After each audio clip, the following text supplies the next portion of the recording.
Have you ever had one of those nights where you just can't sleep?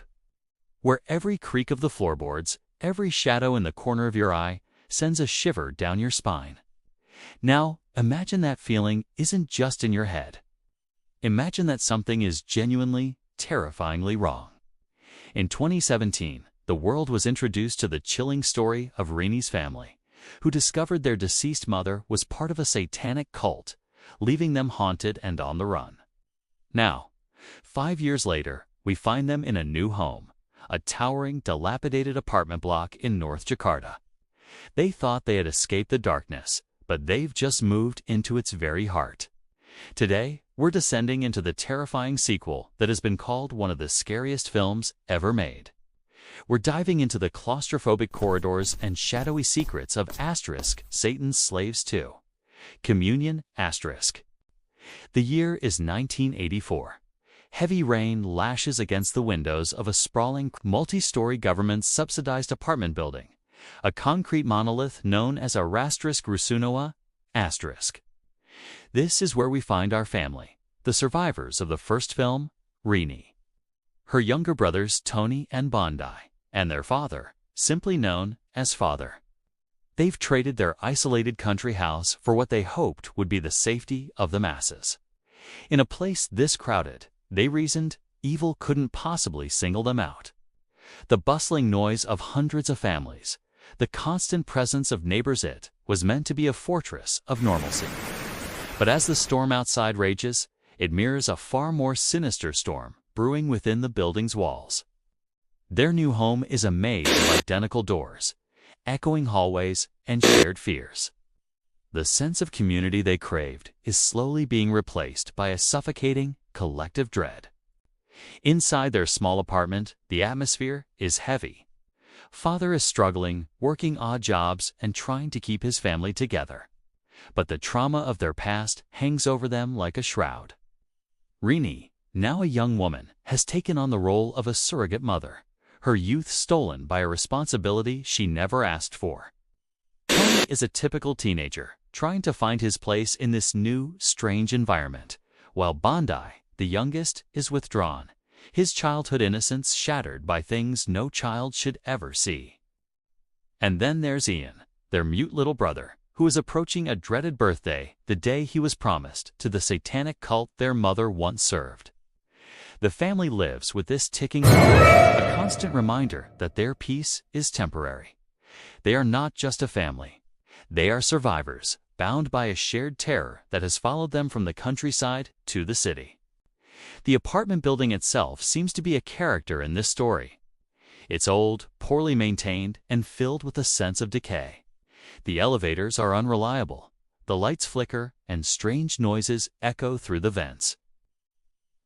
The residents are a mix of ordinary people, each with their own lives and their own secrets. But there's a shared unease, a collective feeling that this building is not a safe place to be. Rumors whisper through the corridors of a forbidden 7th floor, of strange figures seen in the dead of night, and of a history much darker than anyone is willing to admit. The family had hoped to blend in, to become invisible. Instead, they've moved into a place where everyone is a captive audience to the horrors that are about to unfold. The very walls seem to be watching them, waiting. The storm intensifies, cutting off the building from the outside world. The power fails, plunging the massive structure into an oppressive darkness, broken only by the flashes of lightning that momentarily illuminate a world of shadows. It's on this night, a night of biblical-level flooding and chaos, that the true nature of their new home is revealed. This isn't just a storm, it's a siege. The building becomes a vertical tomb, trapping its residents with something ancient and malevolent.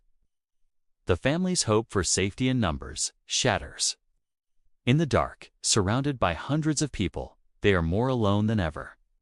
The evil they ran from hasn't just found them, it has cornered them. It was waiting for them. As chaos grips the building, the dead begin to return. But these aren't just any spirits. They are Pocong, the shrouded ghosts of Indonesian folklore, corpses bound in their burial cloths. They rise from the building's flooded-out cemetery, a grim secret hidden on the property.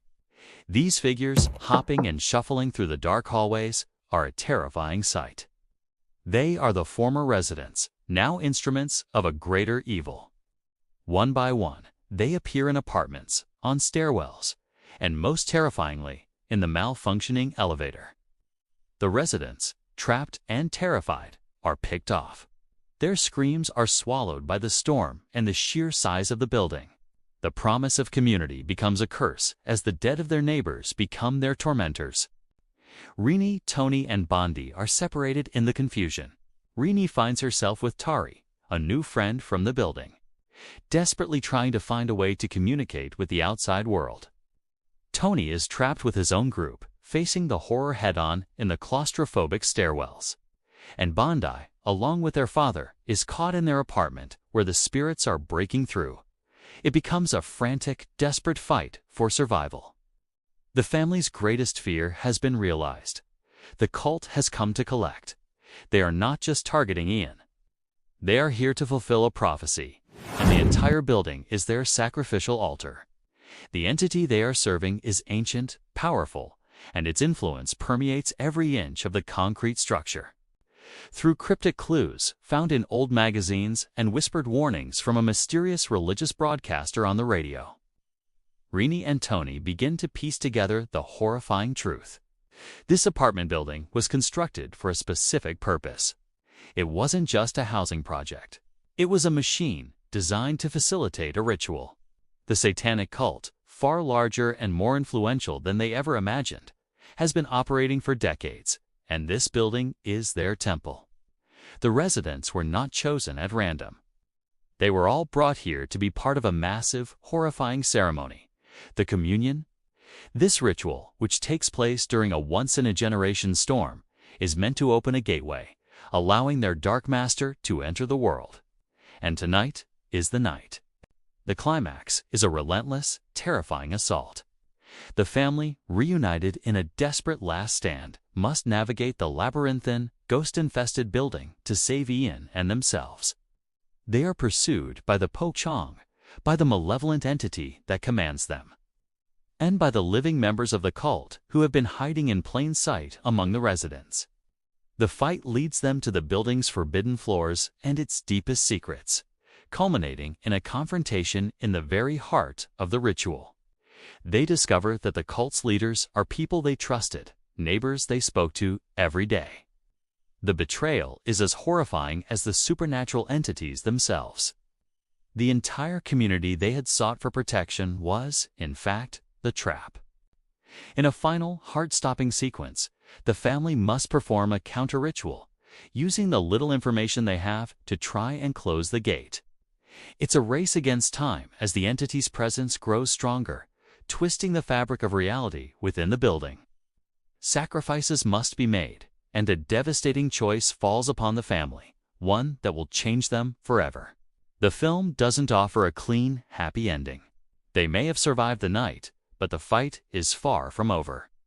As the sun rises and the floodwaters recede, the building stands as a monument to the night of terror. The family is left with a chilling revelation. The cult is global. Its influence is everywhere, and they are marked. Their escape from the apartment building is not an end, but merely the beginning of a much larger, more terrifying war against an evil that has been embedded in the world for centuries. The communion may have been disrupted, but the congregation is still waiting. Video outro music starts, slower and more contemplative, with an underlying sense of dread. The genius of Satan slaves to lies not just in its terrifying jump scares, but in its creation of an almost unbearable atmosphere of claustrophobia and helplessness. It takes the universal desire for community and safety and twists it into a source of absolute terror. What do you do when the very people you hope will save you are the ones you should be running from? The film leaves us with the unsettling idea that evil isn't just in haunted houses or dark forests. It can be in the apartment next door, smiling at you in the hallway. It's a reminder that sometimes the most terrifying monsters are the ones that look just like us.